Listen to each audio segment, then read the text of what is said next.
Os Diamantes Fatídicos, livro 2º, capítulo 3, parte B. A sombra da vítima enlouquecida clama por justiça. Não saberia explicar a forma como voltaram-lhe à mente as lembranças sobre a morte do negro que lhe tentara roubar o colar e, mais tarde, o planejamento assassinado do português. Ao recordar-se desse último, sentiu uma sensação nauseante e um mal-estar súbito assaltou-o. No quase vágado de que foi vítima, pareceu-lhe ver o fantasma rancoroso do inimigo que o ameaçava. Na mente, como se penetrada por um punhal, escutou uma gargalhada seguida por uma ameaça terrível, conforme acontecera muitas vezes nos pesadelos que o acometiam. Quis gritar, mas a voz ficou embargada na garganta. Parou o carro e pareceu arrancado do corpo, enfrentando a fúria do cruel perseguidor. Tens escapado de todos, miserável, rogou o desencarnado com palavras encolarizadas. Mas não fugirá de nós, as tuas vítimas. Este último tentame foi mal sucedido. No entanto, realizaremos outros tantos até conseguirmos o objetivo que acalentamos, que é trazer-te para cá. Uma risada zombeteira, ruidosa, fê-lo despertar suarento, amedrontado e trêmulo. Não podia acreditar que se tratava do espírito infeliz que agora se lhe apresentava com mais vigor para atormentá-lo. Infenso à crença da imortalidade, embora a confissão religiosa católica professada, que se apoia essencialmente na imortalidade da alma, a fé nunca lhe pareceu importante no mundo que pretendia conquistar para perder mediante o advento da morte corporal. No seu desvario, pensava que estas ocorrências eram defluentes do seu estado de consciência de culpa, que lhe parecia não ter justificativa, porquanto se sugestionara que o homicídio, embora não fosse legal, havia sido moral em face da exploração do cínico agiota. Como se sentia devorado pelos juros exorbitantes que lhe eram impostos e sabia que o torpe comerciante desejava apossar-se do seu tesouro, havia sido muito justo eliminá-lo, afastando-o do seu caminho. Olga recebeu o marido apreensiva. A palidez que se lhe estampava na face traduzia o estado interior da inquietação que o assaltava. Solícita, procurou saber se houvera sucedido algo preocupante, sendo asserenada com uma resposta gentil do marido, que buscou socorro no uísque, no elegante bar do apartamento de luxo em que morava. Depois de alguns goles bem saboreados, sentindo o estímulo do álcool na circulação sanguínea, resolveu banhar-se, descansando um pouco antes do jantar que seria servido no lar. Fazia um bom tempo que ele não ficava com a esposa, recebendo-lhe a generosa presença e a agradável convivência doméstica.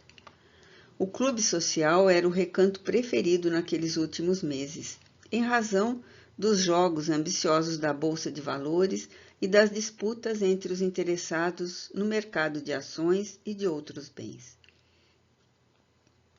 Durante a refeição, a conversa girou em torno de frivolidades do dia a dia, de alguma forma diminuindo a tensão emocional do atormentado.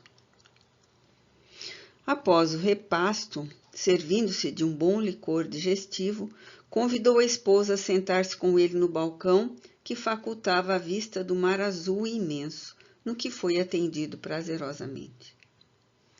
Silencioso, mergulhou em reflexões que fazia tempo não ocorriam. Voltou a descobrir a excelência do lar, da família, de que se afastara em razão da culpa que tentava asfixiar na mente agitada. Automaticamente se recordou de Eneida e Esperancita, comovendo-se quase a lágrimas. Olga observava-o em silêncio, também comovida. Ainda o amava, embora a conduta estranha que o marido assumira. Amolentado pelo álcool e sob a ação digestiva que se operava, as imagens da ex-esposa e da filhinha povoaram-lhe o pensamento, arrancadas pelo milagre da memória. Por que tomar aquela atitude infame contra a mulher que ainda amava? Interrogou-se silenciosamente. Como pudera planejar tão hediondo crime, deixando-a numa autopista à noite, em região perigosa, com o desejo de que fosse assassinada? E, por extensão, amando tanto a filhinha, por que a punia, matando-lhe a genitora no coração e na mente, e isolando-a em um educandário que era quase um cárcere? Por que tanta maldade? Começou a sentir-se um verdadeiro monstro, experimentando o asco de si mesmo. Neste transe natural da consciência que despertava e do remorso implacável que a ninguém poupa, foi tomado por forte torpor que o fez liberar-se do corpo em parcial desdobramento pelo sono fisiológico. Estava profundamente aturdido pelos vapores alcoólicos, pelas emoções experienciadas fazia pouco, pelos conflitos. Nesse estado de confusão mental, percebeu a figura venerável de um sacerdote que lhe distendeu a mão em amparo oportuno e disse-lhe gentil: Sou o Monsenhor Alves da Cunha, que viveu em Angola. Sim, eu me recordo do seu nome, ouvido na residência dos meus antigos sogros. Venho responder-te às interrogações que acaba de formular. Os teus crimes avolumam-se e transformam-se em monstro devorador que em breve te vencerá com a sua falseante destrutiva. Rebelde e cruel como és, não mereces compaixão nem respeito. Nada obstante, o Senhor da vida não deseja a morte do pecador, mas sim a do pecado. A tua tem sido uma conduta execrável e tu o sabes. Não faltam nunca, porém, o amor e a compaixão, a misericórdia e novas oportunidades para os infratores como tu. Já que não podes retroceder a fim de evitar ou apagar os crimes que perpetraste, podes reparar pelo menos a gravidade deles, devolvendo a filhinha à sua genitora, que enlouquece de dor e de saudade, de alguma forma, reabilitando-te do crime cometido. Mesmo sob a ação magnética do nobre espírito, o rebelde tentou reagir, negar-se, mas não teve forças para expressar os sentimentos perversos que exornavam a personalidade. O visitante espiritual continuou sereno. Ouve-me com atenção, a fim de que compreendas algumas das razões por que te desforças na família que te recebeu como filho e irmão, amigo e parceiro, e tentastes destruir na tua fúria insana. Enquanto isso sucedia no plano espiritual, Olga deu-se conta de que o marido entrara em um sono calmo e renovador, resolvendo deixá-lo a sós por alguns minutos, a fim de refazer-se das refregas sofridas. O bondoso guia espiritual prosseguiu esclarecendo o atônito criminoso. Antes de haveres envergado a personalidade que ora te caracteriza, vestiste outras roupagens carnais. A reencarnação é lei da vida, e não apenas uma crença de ocasião formulada por passadistas e enganadores. O espírito é eterno, na sua essência, desde quando criado por Deus. Experiencia muitas existências corporais a fim de adquirir conhecimentos e desenvolver sentimentos, facultando que a divina fagulha nele existente se amplie e adquira exuberância, por cujo processo alcança a perfeição relativa que lhe está reservada. Nesse ministério evolutivo, cada experiência se lhe esculpe em forma de conquista ou de prejuízo, que lhe cumpre compreender e valorizar, aprimorando aquelas que lhe são positivas, enquanto corrigindo através das ações de amor ou dos mecanismos de sofrimento aquelas outras que o prejudicam. Ninguém se exime ou foge indefinidamente desse processo, mesmo que o queira. Inderrogáveis como as leis de eletricidade, de gravidade, de magnetismo que vigem no universo, as da reencarnação constituem um mecanismo sublime do amor de Deus a todos, ensejando com igualdade bênçãos a superação do mal que predomina em a natureza animal do ser humano até que a angelitude lhe constitua a condição habitual. A fim de que o ouvinte ainda aturdido pudesse penetrar no conteúdo da informação preciosa, fez uma pausa oportuna para logo dar prosseguimento. No começo deste século, viveste tu, Eneida e Esperancita, uma existência atribulada na cidade do Cabo. Nascidos naquela região, éreis possuidores de grande fortuna em ouro, propriedades e diamantes. Casados, tu e Eneida recebeste Esperança como filha do corpo e do coração. A vida prosseguia com os altos e baixos no relacionamento conjugal, mas a filhinha era de vós, ambos o laço que vos unia, ajudando-vos a superar as dificuldades normais da convivência entre todas as criaturas. Insaciável e rebelde, sempre interessado em extorquir mais do próximo, acumular mais dinheiro e desfrutar de poder na província, descuidaste da família e dos deveres domésticos, transformando-te em verdadeiro algoz da esposa e pai negligente em relação à filhinha. Desprovidos de fé religiosa, porque a de ambos era um comportamento social na igreja que frequentavam, não dispunham de resistências morais e espirituais para as refregas e embates iluminativos. Por falta deste apoio indispensável a uma conduta exemplar, entregaste às dissipações que o dinheiro e o poder facultam, enquanto a esposa no lar e a filhinha, quase ao abandono, encarceradas na gaiola dourada das facilidades que as moedas adquirem, foram sendo consumidas pelo ressentimento e pelo desamor, que culminariam em desastre emocional para todos. Antes, porém, foste tu que te entregaste a um comportamento venal, agressivo e dissoluto, em concubinatos vergonhosos, sem qualquer consideração pelo lar, nem pela sociedade. Hipocritamente participando de agremiações que fingiam zelar pelos costumes. Não eras capaz de corrigir em ti mesmo os desvios do sexo banalizado, nem o vício do álcool que se te instalara destruidor. Foi nesse clima que se acercou da tua mulher outro homem, digno e compadecido do abandono que ela experimentava, acenando-lhe promessas de amor e de liberdade, que terminaram por fasciná-la, arrebatando-a da tua infeliz convivência. É certo que não lhe era lícita a atitude que assumiu. Nada obstante, tu eras o responsável pelo drama vivenciado, e conforme já dito, não possuindo forças morais para resistir aos convites do prazer e do mundo sedutor, ela deixou-te, levando a filha em sua companhia com menos de 4 anos de idade.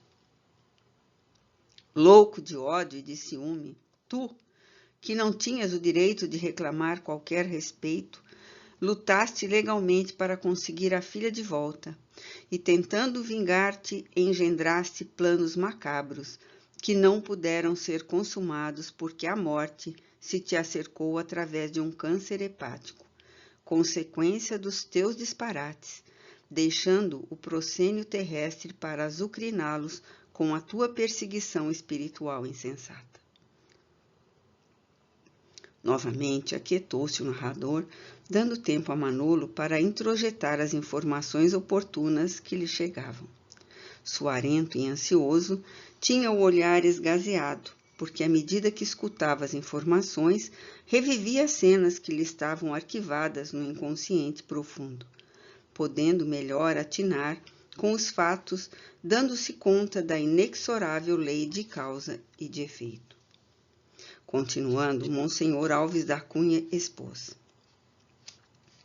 a morte, que sempre chega para todos, a fim de resolver os problemas que as criaturas postergam e preferem não solucionar, arrebatou os demais e os anos sucederam-se entre sofrimentos e agressões na esfera da imortalidade.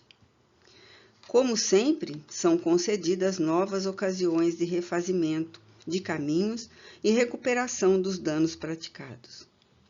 Fostes convocados à reencarnação, cada um por seu turno, a fim de que o amor e o respeito recíproco vos auxiliassem na recuperação. Eneida encontrou corações afetuosos de outras experiências que a receberam com inexcedível carinho e a sustentam emocionalmente durante esta grande noite de dor, renascendo ao lado do homem que a amparou, agora, porém na condição de irmão biológico, o Júlio, a fim de superarem os conflitos destrutivos. Não seja de estranhar o entendimento que vige entre ambos, o carinho que se devotam, sem que com isso haja qualquer conotação perversa ou doentia. Muitas vezes, o teu inconsciente reconhecia aquele que te arrebatou a esposa e experimentava ciúme mórbido, esquecendo que foi também ele quem facilitou o teu reencontro com a amada, na atualidade no Clube Latino, facultando a oportunidade de reparação que malbarataste. Que fizeste, porém, alucinado e inditoso, sem qualquer motivo, exceto o inconsciente sedento de vingança, apunhalaste aquela que te podia reerguer do caos moral em que te encontras, exilando a filhinha que expunge entre estranhos num falso pretexto de educação religiosa, porém sem a responsabilidade da própria família, que é sempre a melhor escola quando seus membros se transformam em mestres dos hábitos saudáveis e da conduta reta. Não penses que Nebondo e o português, os quais assassinastes covardemente, são fenômenos incomuns em tua existência. Nas loucuras que perpetraste antes, dilapidaste muitos dos bens que pertenciam a Antônio Manuel de Alcântara e Silva, que, por sua vez, escorchava-te com os juros exorbitantes dos empréstimos que te concedia.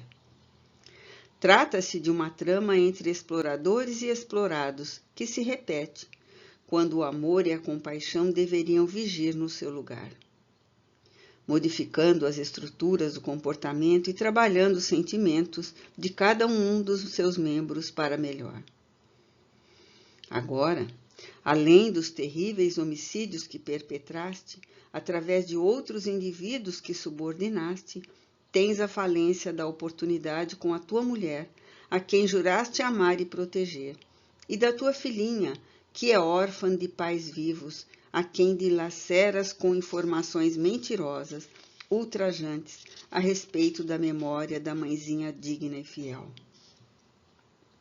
Quando despertarás? Quando compreenderás que caminhas para a morte, mesmo que o não queiras, porque esta é a última jornada inevitável?